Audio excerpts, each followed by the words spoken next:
अस्सलाम वालेकुम दोस्तों, मेरे चैनल के फॉर नॉलेज में खुशामदीद। हमेशा की तरह मैं लाया हूँ आपके लिए कुछ इन्फॉर्मेटिव। आज की इस वीडियो में हम बात करेंगे कोरोना वायरस के नए वेरिएंट ओमिक्रॉन की। चूँकि दुनिया में ओमिक्रॉन के मुख्तलिफ केसेस का पता चला है, साइंटिस्ट इसके जेनेटिक म्यूटेशन को समझने की कोशिश में लगे हुए हैं, जो कि साबका वेरिएंट के मुकाबले में कहीं ज़्यादा है। साइंसदानों को खदशा है कि ओमिक्रॉन ज़्यादा ट्रांसमिसिबल है पिछले वायरस डेल्टा के मुकाबले में। 23 नवंबर को साउथ अफ्रीका के साइंसदानों ने WHO को इस वायरस के बारे में आगाह किया। 26 नवंबर को WHO ने इस वेरिएंट को वेरिएंट ऑफ कंसर्न का दर्जा दिया। WHO कोविड-19 को दो कैटेगरीज में डिवाइड करता है, एक वेरिएंट ऑफ कंसर्न और variant of interest. Variant of interest वो वेरिएंट है जिसकी मदद से सिग्निफिकेंट कम्युनिटी ट्रांसमिशन देखने को मिलता है कोविड-19 का, जो पोटेंशियली प्रॉब्लमेटिक हो सकते हैं।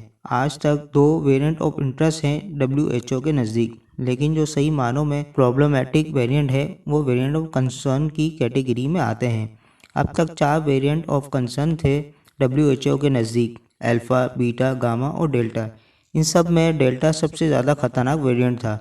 इंडिया में पाया गया था 20 अक्टूबर में, जिसकी वजह से दूसरी लहर देखने को मिली थी इंडिया में, वो इस डेल्टा वेरिएंट की वजह से ही आई थी। अब तक डेल्टा वेरिएंट सबसे खतरनाक देखने को मिला है दुनिया भर में। अब तक जो केसेस आ रहे थे वो तकरीबन डेल्टा वेरिएंट के ही थे। ओमिक्रॉन वेरिएंट जो आया है ये 5वां वेरिएंट बन गया है VOC की कैटेगरी का।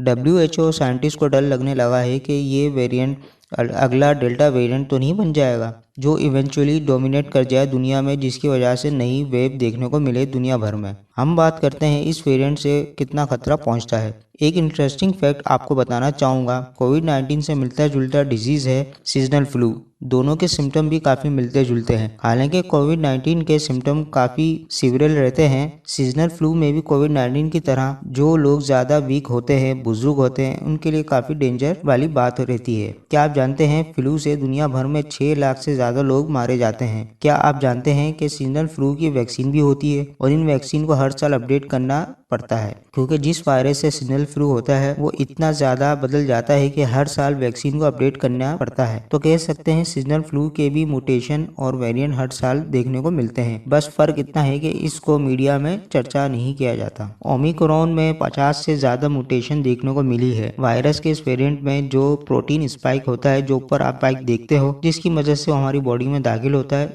इसको बड़ी क्लोजली देखा जाता है। सिर्फ स्पाइक में ही 32 म्यूटेशन देखने को मिली है। डेल्टा वेरिएंट से कंपेयर किया जाए तो डेल्टा वेरिएंट में 9 जबकि ओमिक्रॉन में 32 म्यूटेशन देखने को मिली है। यही वजह है कि ऐसा बड़ा जंप कहा जा रहा है वैक्सीन की इवोल्यूशन में। उम्मीद करता हूँ आज की वीडियो आपको अच्छी लगी होगी। जिन दोस्तों ने चैनल को सब्सक्राइब नहीं किया तो इस चैनल को सब्सक्राइब कर लें, ताकि हर नई आने वाली इंफॉर्मेटिव वीडियो आपको बर वक्त मिलती रहे।